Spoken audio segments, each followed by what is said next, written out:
Mengeti dina kamardikan kaping 78 Republik Indonesia, komunitas bisnis online Indonesia gelar plesiran motoran tumuju sakjumlah wisata ing DIY.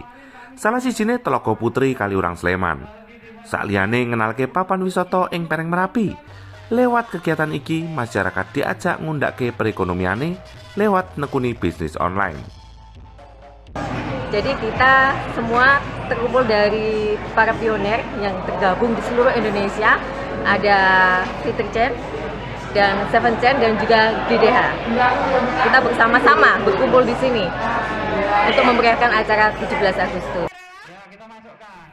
Kegiatan jupuk irairan Jogja aja-aja iki, panitia nyawiske hadiah tumrap pasarta plesiran sing nilene nganti 21 miliar. Arupa omah, mobil lan perhiasan. Saben pasarta diwenehi kupon sing diundi sakwise rampunge kegiatan. Plesiran unik iki narik kawigaten masyarakat. Pasartane mludak sakliyane DIY uga saka Jakarta lan sakjumlah daerah ing Pulau Sumatera. Mengkono warta Wahyu Diono saka Sleman.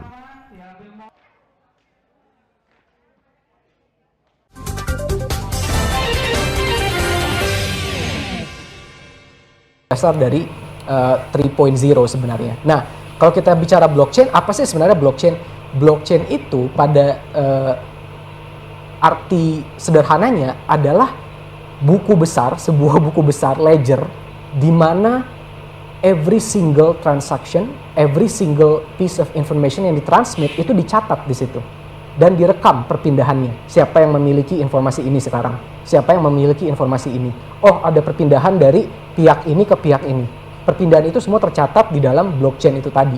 Dan dia tidak bisa dipalsukan, tidak bisa dihack, tidak bisa ditipu. Kenapa? Karena untuk perubahan itu terjadi di dalam blockchain, semua partisipan di dalamnya harus memverify itu. Gitu ya. Jadi ada beberapa sistem, mungkin kita nggak bisa terlalu detail di sini, tapi intinya prinsipnya, semua partisipan yang ada di dalam sistem blockchain harus memverify perubahan itu. Kalau ada satu node aja, satu pengguna aja yang tidak bisa memverify, maka bisa dibilang itu tidak terjadi perubahan gitu. Jadi perubahannya tidak terimplementasikan gitu. Nah, itu sistem blockchain. Ini berbeda dengan sistem non blockchain di mana ketika ada perubahan informasi, misalnya saya mengirimkan uang ke Mas Wilson gitu ya. Nah, itu nanti ada central authority yang melihat, oh, di Wafa uangnya berkurang, di Wilson uangnya bertambah. Nah, kalau di blockchain, ketika saya melakukan perpindahan informasi tadi dari wallet saya ke wallet Mas Wilson misalnya, itu semua orang di dalam sistem harus memverifikasi itu. Dia harus memverifikasi itu. Nah, itu adalah konsep dasar dari blockchain. Crypto aset itu seperti apa? Crypto aset atau NFT pada dasarnya adalah aset atau objek yang kepemilikannya itu dicatat di dalam buku besar ini tadi, dalam blockchain ini tadi. Apapun itu. Jadi kalau sekarang kita dengar NFT mungkin taunya artwork gitu ya, gambar-gambar lucu yang ada di OpenSea, atau mungkin ya kemarin ada Gozali Everyday yang selfie dan lain-lain. Tapi sebenarnya teknologi NFT dan crypto asset itu bisa digunakan untuk apapun. Bukan cuma artwork, bukan cuma foto, bukan cuma video, tapi bisa misalnya catatan rumah sakit, catatan kriminal, misalnya catatan kependudukan, misalnya catatan keuangan. Jadi pengaplikasian teknologi blockchain dan crypto asset ini harus dilihat lebih dari manifestasinya sekarang gitu. Saya sering bilang momennya Indonesia sekarang ini, Web3 ini seperti momen Keong Racun Sinta Jojo tahun 2007-2008 gitu. Di YouTube orang kaget semua, apa sih itu YouTube? Kok bisa ya jadi terkenal dan dapat uang dari YouTube? Semua langsung bikin video di YouTube ya kan. Tapi ada proses kagetnya di situ, ada proses belajarnya. Nah, Web3 dan NFT ini sama. Kita sedang dalam proses pembelajaran, akan banyak mungkin hal-hal yang lucu dan hal yang unik dan yang mungkin agak nyeleneh gitu ya terjadi di Web3. Tapi semua ini nanti akan semua menjadi dewasa. Dan pada akhirnya semua juga akan terjadi di Web3. Seperti bagaimana semua yang tadinya terjadi di Web 1.0 terjadi juga di Web 2.0. Nah, apa itu Metaverse? Metaverse itu pada dasarnya adalah menggabungkan semua konsep tadi, NFT, crypto asset, blockchain, smart contract. Nanti kita sedikit bicara tentang smart contract di dalam satu lingkungan virtual. Jadi Metaverse itu adalah kolektif, semua hal itu ada dan dia menjadi seperti dunia yang kita hidupi sekarang, tapi dia terjadi di dalam blockchain. Jadi orang bertransaksi menggunakan crypto aset, kemudian dia membeli NFT sebagai asetnya, mungkin rumahnya nanti tanahnya dalam bentuk NFT. Ketika ada perubahan informasi terjadinya bukan disimpan di server atau di data center, tapi di blockchain gitu. Dan semua terjadi secara virtual dan biasanya menggunakan augmented reality atau virtual reality devices. Nah, ini adalah sebenarnya bentuk metaverse yang sebenarnya.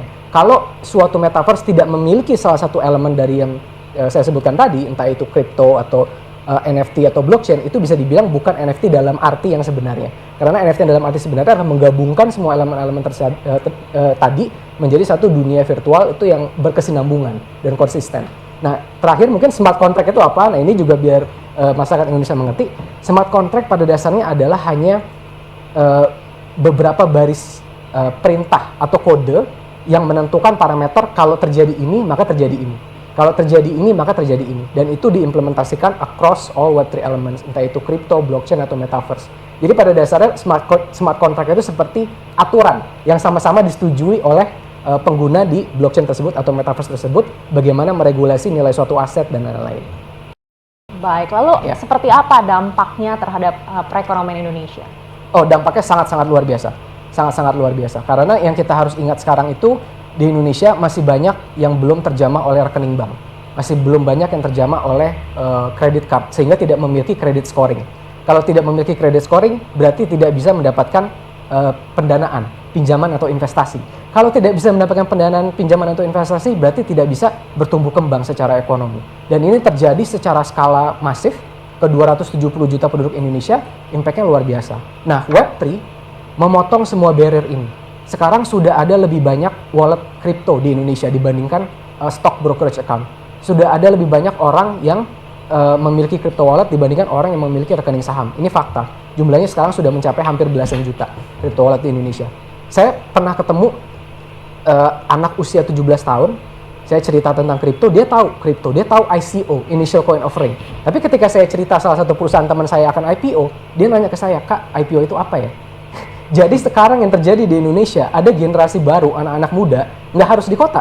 Jadi jangan sampai kita beranggapan bahwa Web3, kripto, dan NFT ini hanya fenomena yang terjadi di kota. Enggak. Anak-anak yang saya ajak ngomong ini, anak-anak dari luar Pulau Jawa. Mereka tahu ICO, mereka tahu kripto, mereka nggak pernah dengar IPO. Artinya sekarang tanpa kita sadari, di bawah pusaran ini yang nggak kita sadari, ada generasi yang mengembrace fintech melalui Web3, tanpa disadari oleh sistem keuangan tradisional. Ini impact-nya akan sangat luar biasa besar. Artinya orang nanti akan sangat mudah mendapatkan akses ke pendanaan, mudah untuk berbisnis, karena dengan NFT dia tinggal gambar, dia bisa menjual gambar tersebut sebagai objek di metaverse dan dia bisa mendapatkan uang, gitu ya. Implikasinya nanti apa artinya untuk pekerjaan-pekerjaan tradisional? Apakah nanti pekerjaan tradisional akan kurang mendapatkan minat dari pekerja karena kebanyakan pekerja akan mendapatkan uang dari Web3? Itu harus dipikirkan. Belum metaverse. Aktivitas ekonomi nanti akan pelan-pelan berpindah dari universe kita sekarang itu saya menyebutnya gitu ya, physical first ke dalam metaverse. Apa artinya ini gitu? Apakah berarti hanya orang-orang yang memiliki skill tertentu, yang mengerti teknologi, yang mengerti keuangan, yang bisa mendapatkan uang di metaverse? Ini perlu kita kaji bersama karena banyak sekali pekerjaan yang bisa dilakukan di Web3 itu tidak bisa dilakukan di Web2, dan banyak juga hal nanti yang dilakukan di metaverse itu membuat banyak hal yang dilakukan di dunia nyata ini menjadi tidak relevan lagi, dan ini perlu di-manage dengan baik kerjasama antara pemerintah, swasta dan juga masyarakat untuk bagaimana bisa sama-sama menggunakan Web3 ini untuk kemajuan bangsa.